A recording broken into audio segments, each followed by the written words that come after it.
শ্রীকৃষ্ণের ভক্তরা কৃষ্ণ এবং রাধিকাকে দোলনায় বসিয়ে পুজো করেছিলেন, তাই এই সঙ্গে রিলেটেড বলেই দোল পূর্ণিমা কথাটা প্রচলন হয়। এবার এতে রঙের খেলাটা কি করে এলো?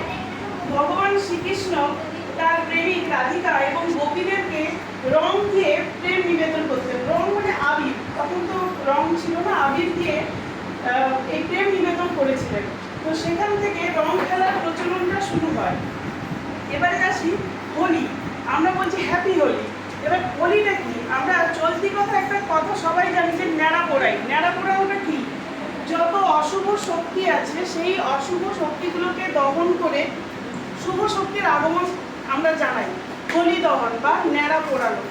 এরপরে আসছে বসন্ত উৎসব। এটা বসন্ত উৎসব কেন? বসন্তকালে এই বিশেষ উৎসবটা পালিত হয়। রবীন্দ্রনাথ ঠাকুর 1923 সালে শান্তিনিকেতনে, বোলপুরের শান্তিনিকেতনে প্রথম আবির দিয়ে এই খেলা শুরু করেছিলেন, এই অনুষ্ঠানের সূচনা করেছিলেন। তাই এই অনুষ্ঠানের নাম বসন্ত উৎসব। ওয়েস্ট বেঙ্গল, ওড়িশা এবং আসাম এই তিনটে জায়গায় দোল বলে পরিচিত। শুধু ওয়েস্ট বেঙ্গলে আমরা যারা বাঙালি বা বাংলায় আমরা বসন্ত উৎসব বলি, বা বসন্তকালে এই বিশেষ অনুষ্ঠানটা পালিত হয় বলে আমরা বসন্ত উৎসবও বলি। এবারে একটা কথা বলবো, যে সেটা হচ্ছে এর সায়েন্টিফিক কারণটা কি, আমরা কেন রং খেলবো? এটা তো পুরাণে ছিল, আমরা পড়ে নিয়েছি, জেনে গেছি, ঠিক আছে। এবার আমরা কেন খেলবো?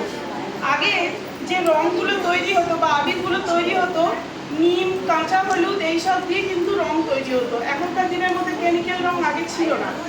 এই বসন্তকালে আমরা সবাই জানি যে গুটি বসন্ত বলে একটা রোগ হয়, সবাই জানি, এবং স্কিনে নানা রকম ডিজিজ হয় এই সময়টা। তো আমরা এখন কিন্তু নিম পাতাও বাড়িতে সবাই খাই। তখন কি হতো, এই যে হলুদ বা বাসন্তী কালারটা তৈরি হতে